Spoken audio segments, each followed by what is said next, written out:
Hello, this is Dr. James Camp from Lee College in Baytown, Texas, and this is the first in my series of practical videos on how to write programs in C++. We're going to start by planning programs in the universal languages of flowcharts and pseudocode, and then next time we'll get into actually writing some C++. Okay, so flowcharts are geometric shapes containing text, so blocks of text, or geometric blocks containing text, linked by arrows. And the arrows show generally program flows, so you can see the green arrows show here that after we hit the start, we go to an input block that reads the person's age from the keyboard, and the next arrow takes you to a diamond that asks the question, is age greater than or equal to 18? And that's obviously a decision block because one flow of information out of that goes, along the yes line. If the person is greater than or equal to 18, we generate a voter ID number, and then that little pennant with the ... indicates that we're going on to another page of code, which isn't shown here. If we decide that the person's age is not greater than or equal to 18, then we output to the screen the message not old enough to vote, and then that's the end of the program. Now, each shape in a flowchart has a defined meaning, and that helps us decipher flowcharts written by other programmers who we may not know. The start and end of the program often feature these shapes that are called capsules. They have they're rectangles with rounded ends, look a little bit like maybe a medicine capsule that you might take. Once we get into the program, kind of any old process, adding numbers, storing things, setting values, those are all process blocks, and those are just regular old rectangles. A decision, as we saw on the previous page, is a diamond, and almost always has one arrow going into it from the top and then two arrows coming out. Sometimes, one will go down and one will go to the side. Sometimes they'll go to the two opposite sides. There's no real agreement on how that's supposed to work. Then there are three kinds of I/O blocks. First off, any kind of data I/O looks like a parallelogram. And that data I/O might connect to manual input, which is supposed to look vaguely like a keyboard as viewed from the side. Display, which is supposed to look like an old-fashioned cathode ray tube display. And then stored data is supposed to look a little bit, I guess, like a hard disk drive, or maybe data being written to a tape or something like that. Sometimes programs will call a subroutine. That's another piece of code that would be defined in a separate flowchart somewhere. And that is shown as a process with extra lines on the side. And then there are junctions, which look like little circles. There are continuing markers like this little pennant here that shows that the code will continue on the next page of the screen. So let's take a problem from your textbook and talk about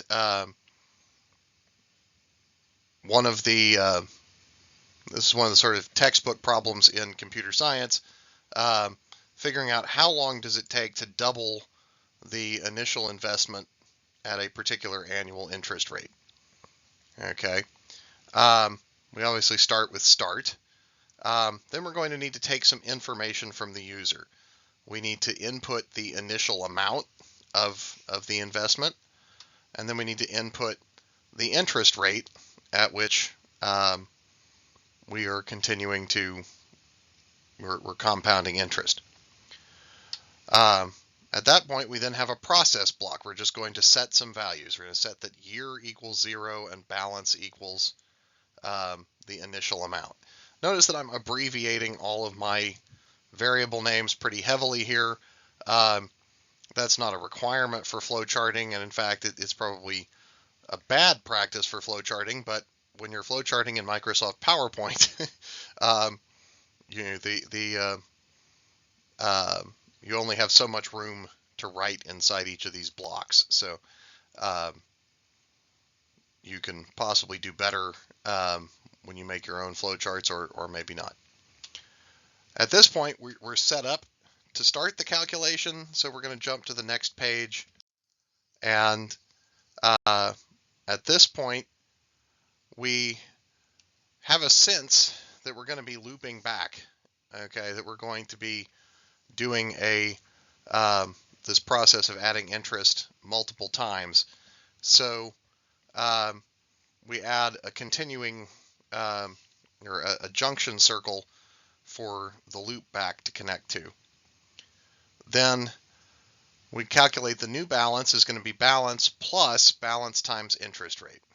Okay, you keep the current balance, but you add a certain amount of interest. Then we increment the year from to year plus 1. That makes sure that we keep track of how many years we've been adding interest to our balance. And then we're ready to ask a question. Is balance greater than or equal to 2 times the initial amount? That's our initial problem was to double the initial investment, so 2 times the initial investment. If the answer is no, then we need to keep adding more interest and more years. So we'll loop back to where we started from.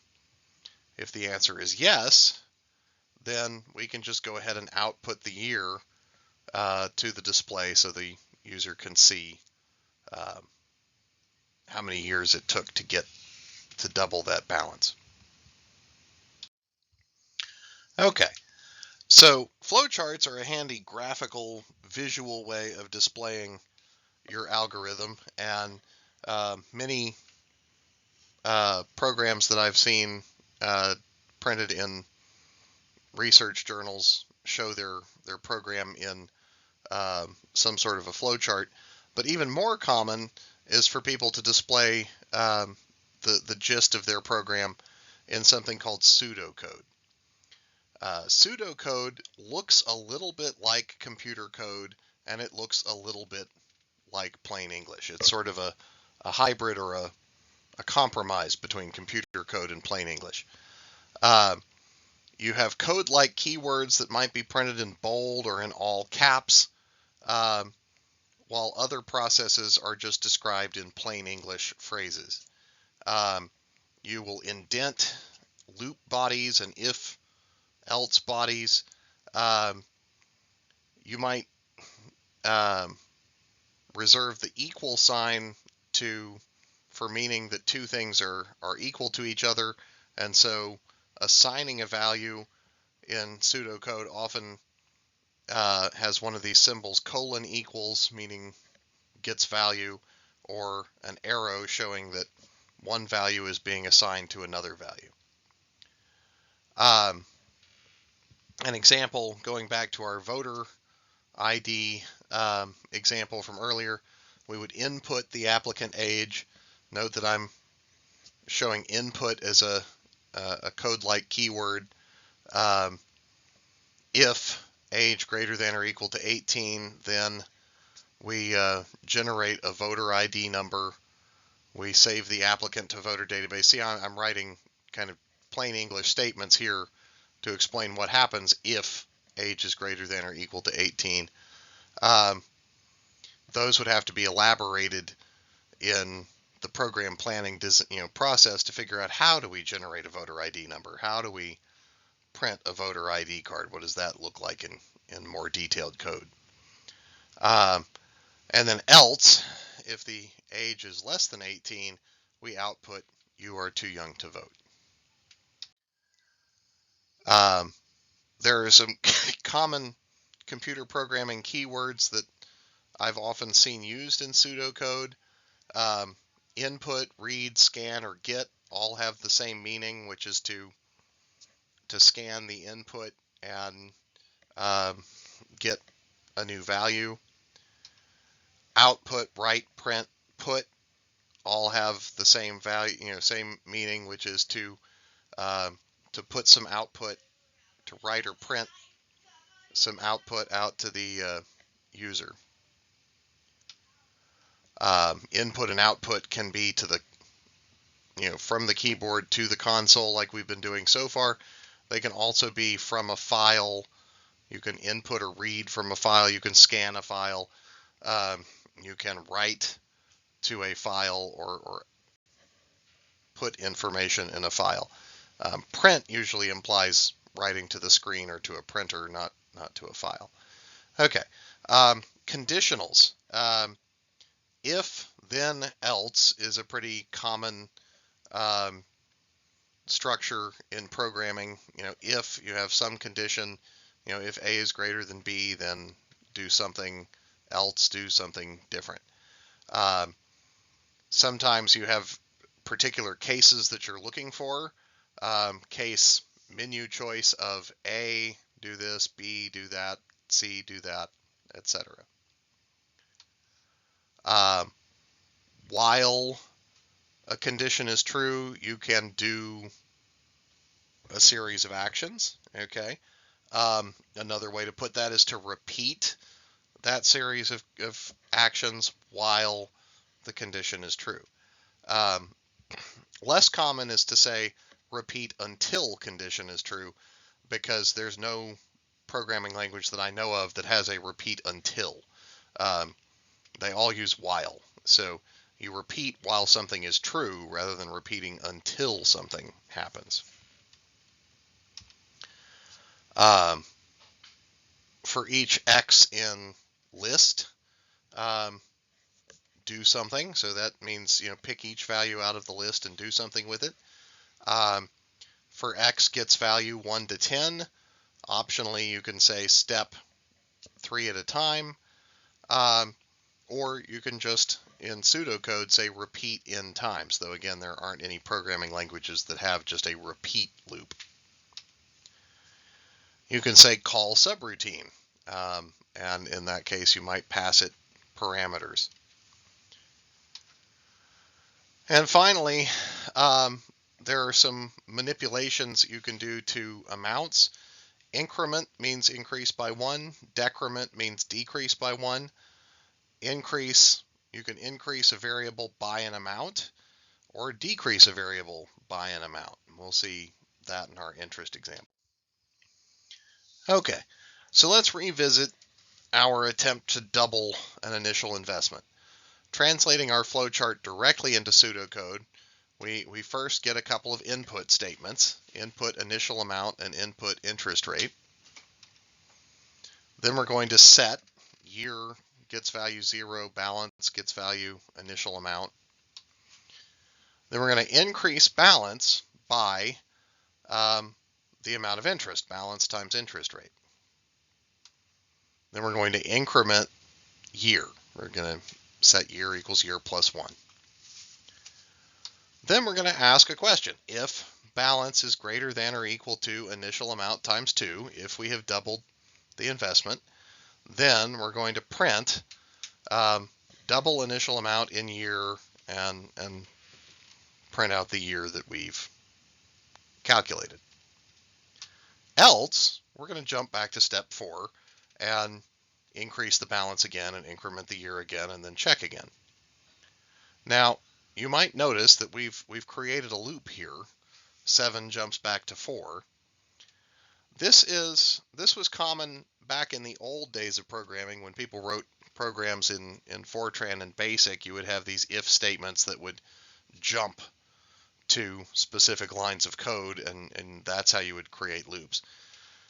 But today we use something called structured programming, where we set up specific loop structures.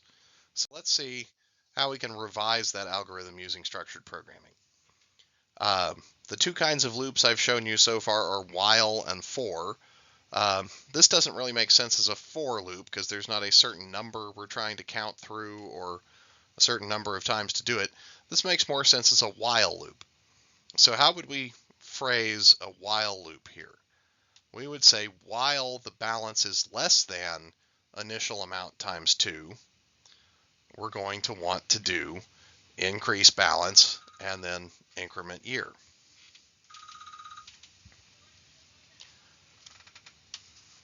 And then by the time we get to step 5, that means we will have left the while loop, so balance is now greater than or equal to initial amount times 2, so we're safe to print double initial amount in year.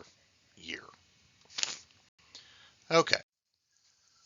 All right, so hopefully by now you have a feeling for how flowcharts and pseudocode work and how they can help you plan programs. We'll learn in future lessons how to translate some of these pseudocode lines into actual C++.